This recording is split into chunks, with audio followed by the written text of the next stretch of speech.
एक ही धरती पर सारे लोग रहते हैं। ब्राह्मण के लिए धरती अलग नहीं है, क्षत्रिय के लिए अलग नहीं है, वैश्य शूद्र के लिए अलग अलग नहीं है, हिंदू और मुसलमान के धरती अलग अलग नहीं है। जिस आकाश के नीचे जीते हैं वो आकाश एक ही है। कोई नहीं कह सकता है ये ब्राह्मण वाला आकाश है, क्षत्रिय वाला आकाश है, कि वैश्य वाला है, कि शूद्र वाला है, ये हिंदू वाला है कि मुसलमान वाला है। आग है आग। कोई भी आदमी ऐसा कहेगा कि मुसलमान वाली आग दो, पागल तो कह देगा, क्योंकि आग मुसलमान वाली नहीं होती है, आग हिंदू वाली नहीं होती है। ये जो हवा चल रही है ये हवा न हिंदू वाली है, न मुसलमान वाली है, न ब्राह्मण वाली, न क्षत्रिय वाली, न वैश्य वाली, न शूद्र वाली। हवा एक है, पानी एक है, अग्नि एक है, धरती एक है। ये सारे संसाधन एक से हैं। अब प्रजनन द्वार सबका एक है, अब प्रजनन अवधि सबकी एक है। क्या ब्राह्मण का बच्चा सतमसवा होता है जी? ब्राह्मणी के गर्भ से बच्चे जो जन्म लेते हैं वो 7 महीने कुछ दिन में, और शूद्र का बच्चा जो जन्म लेता है वो 18 महीने में। प्रजनन द्वार एक है, और प्रजनन अवधि एक है, और सबकी आकृति एक सी है। कोई काला है, कोई गोरा है। ये कोई वर्ग और वर्ण का परिचायक नहीं है। जो गर्म प्रधान देश है, दक्षिण भारत से कोई आवे तो केवल शूद्र ही काला नहीं होता है, वहां के ब्राह्मण भी काले होते हैं। भौगोलिक कारण है, आबो हवा कारण है। कश्मीर से आवे तो केवल ब्राह्मण ही गोरा नहीं होता है, बल्कि पैखाना फेंकने वाला भी गोरा होता है। क्योंकि ठंड प्रधान देश है, सारे लोग गोरे गोरे होते हैं। नेपाल से कुछ लोग आ जाएं तो नक चिपका खाली शूद्रे नहीं होगा, ब्राह्मण की भी नाक चिपकी हुई होती है। ये सब कोई निर्णय नहीं है, छटन की बात है। सब सारे लोगों की आकृति एक सी है। आकृति से मतलब ये है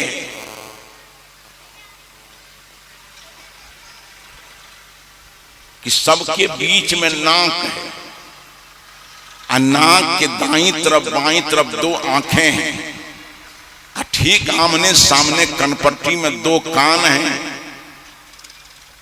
नाक के नीचे मुंह है, मुंह के नीचे गर्दन है, सारे अंग हैं, सबके एक समान है। एक दिन हमारे महाविद्यालय में जब मैं कॉलेज में पढ़ा रहा था तो एक पंडित जी थे हमारे दरभंगा, बच्चों को पढ़ाते थे। तो प्रसंग ऐसा आया, अच्छे पढ़े लिखे विद्वान आदमी थे। प्रसंग में उन्होंने कहा कि गैर ब्राह्मण में जो गौरांग है, ध्यान दीजिए कितनी बड़ी गाली है। कहा गैर ब्राह्मण में जो गौरांग है, गौरांग मतलब गोरा वर्ण का आदमी, वो ब्राह्मण के नियोग से इन अपनी तरफ दर्पण से देखे नहीं थे। वो पंडित जी स्वयं कुछ श्यामले वर्ण के थे, कृष्णांग थे। तो हमारा एक साधु था नंद किशोर दास, उसने कहा कि साहब गुरुजी, अगर गैर ब्राह्मण में गौरांग है तो ब्राह्मण के नियोग से हैं, या आप कृष्णांग हैं तो आप किसके नियोग से हैं?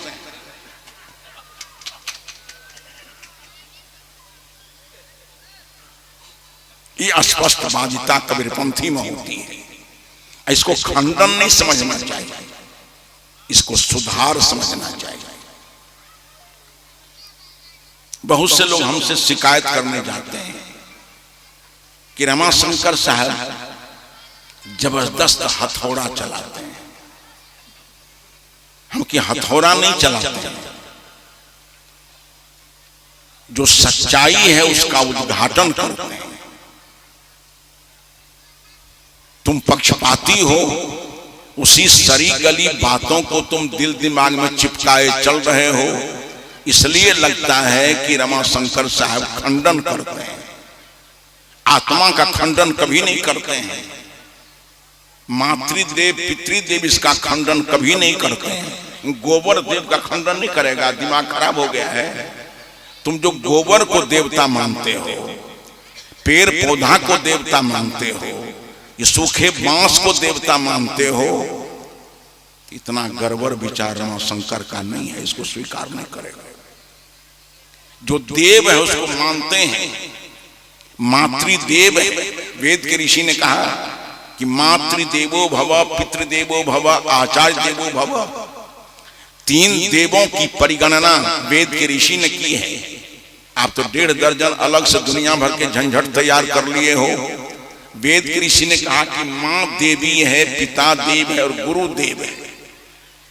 उसी वेद सिद्धांत के अनुसार मर्यादा पुरुषोत्तम श्री राम की दिनचर्या है कि प्रातः काल उठकर रघुनाथ मातु पिता गुरु ना वही माथा गहिल कते गलो खोजोया। राम जी माँ का नमन करते हैं, पिता का नमन करते हैं, गुरु का नमन करते हैं। तो गहिल किधर गया? सोखा और मोखा। ये दुनिया भर के ये झंझट लेकर के बैठे हुए हो, इसकी चर्चा तो नहीं है कहीं। संतोषी का तो जन्मे नहीं था, इसकी चर्चा ही कहीं नहीं है।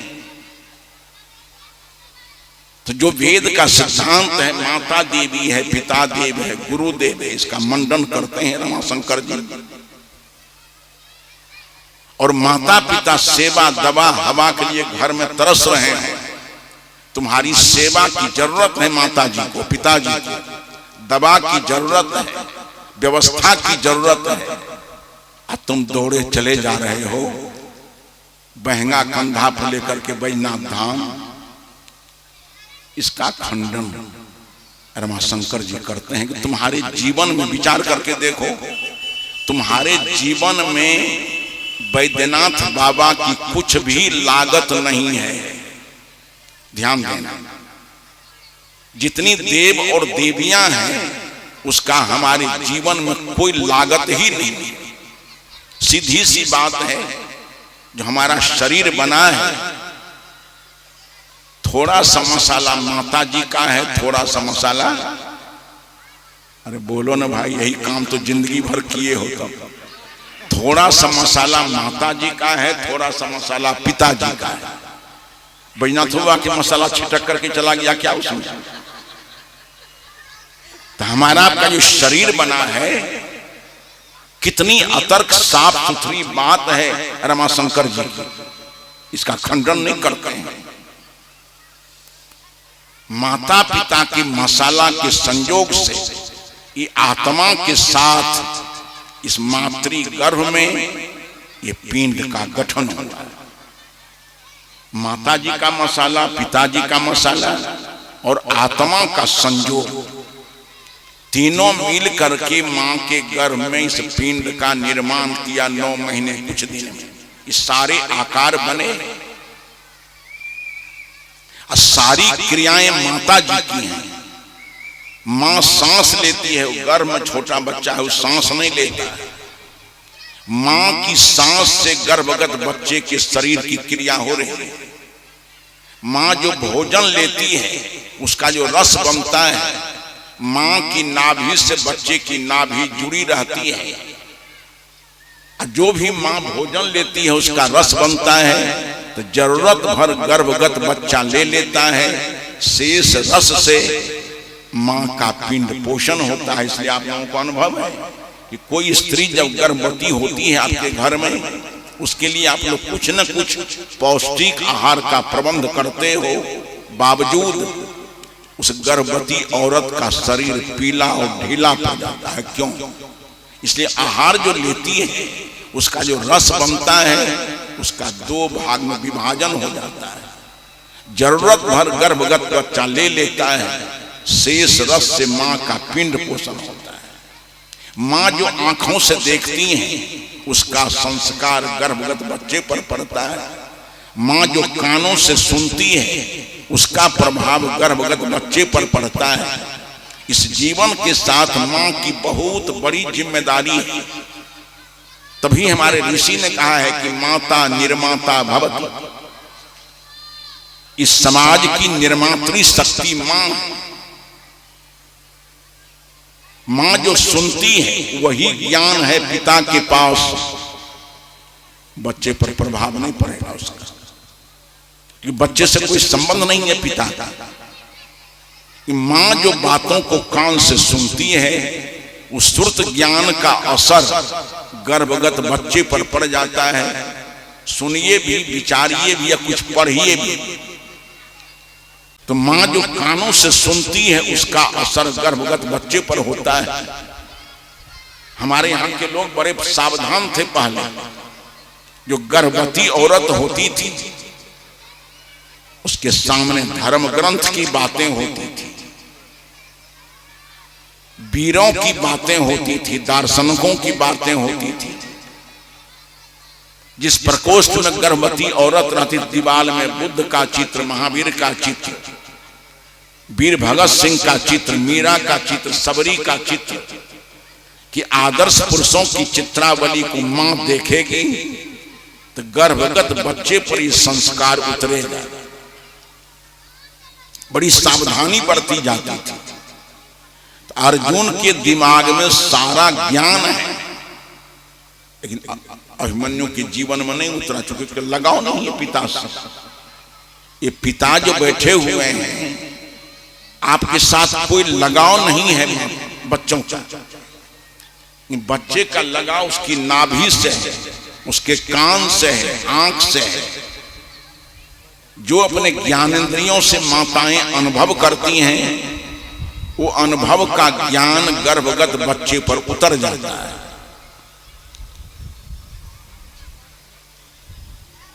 तो मैंने कहा कि माता पिता के संयोग से जीवन बना है। इतने संस्कार बने हैं माता जी के द्वारा। बैद्यनाथ बाबा के द्वारा कौन संस्कार मिला? ये कोठी के दोग में रहने वाली जो गहील है, उससे कौन सी प्रेरणा मिली? ये सोखा से, मोखा से, ये 1.5 दर्जन देवता जो बिना किराया का घर में रह रहा है, उससे कौन सा संस्कार बना बच्चे का?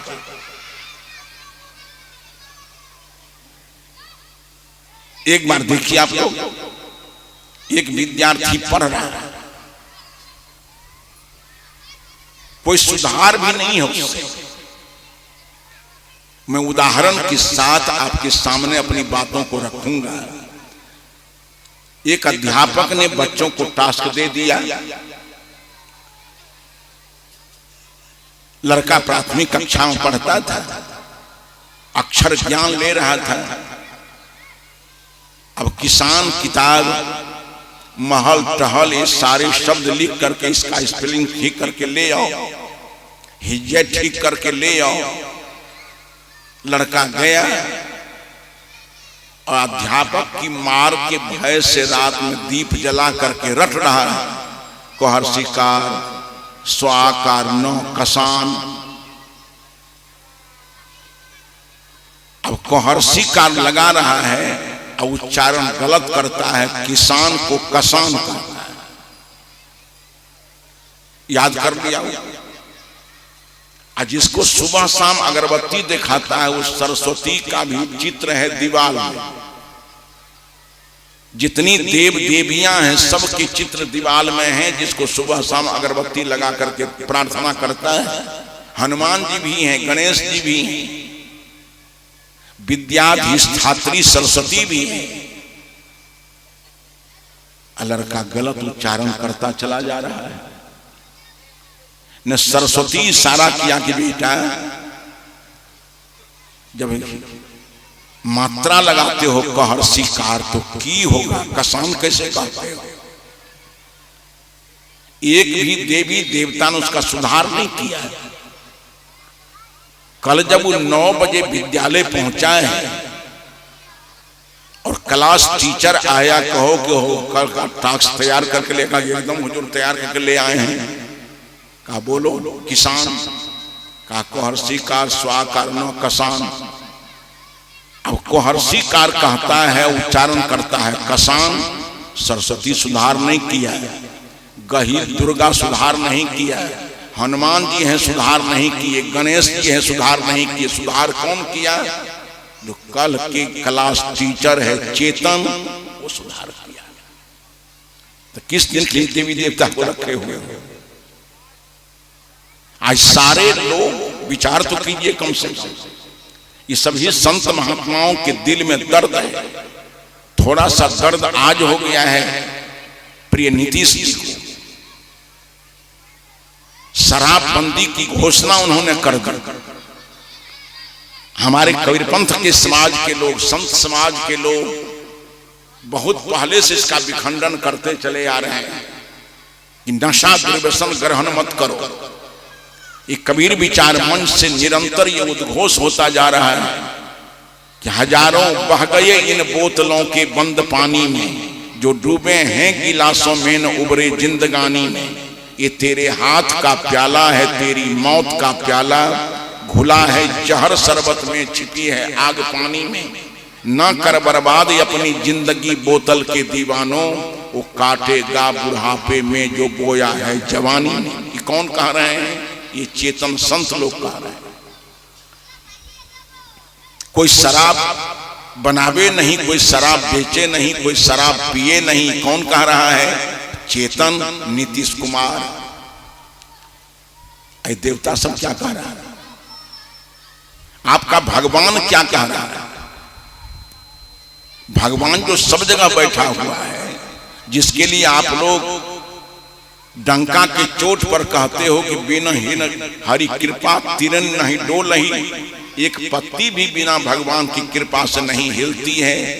सबके हृदय में अच्छाइयों का विकास करने वाला पूर्व प्रेरक रघुवंश मणि करुणा सिंधु खराड़ तुलसी ने कहा, उस सबके हृदय में चेतना का संचार करने वाला कोई भगवान है कि शराबी शराब पी रहा है, वो चेतना का उद्घाटन किसने किया? भगवान उसमें कहां पिछड़ गए थे? थोड़ा विचार इस पर कीजिए। आज इतने अनाचार, कदाचार, व्यभिचार, भ्रष्टाचार, बलात्कार, नशाखोरी, रिश्वतखोरी, जमाखोरी, मुनाफाखोरी, मिलावटबाजी, हवाला, घोटाला से हमारा देश नरक होता चला जा रहा है। भगवान कहीं बैठ करके मसाला पीस रहा है। ये अखर इन लोगों को है।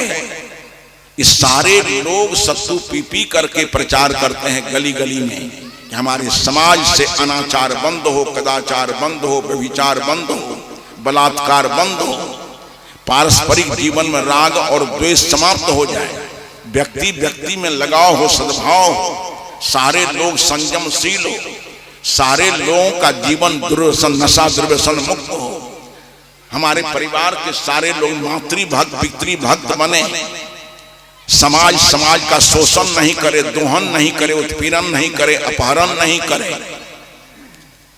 इतने अच्छे अच्छे पैगाम लेकर के संत महात्मा आप लोगों के बीच घूम रहे हैं कि देवी देवता क्या कर रहा है? किस दिन के लिए है? आज गौएं कट रही है आपके देश में। एक एक उदाहरण है, आपके देश में गौएं कट रही हैं हजारों हजार की संख्या में।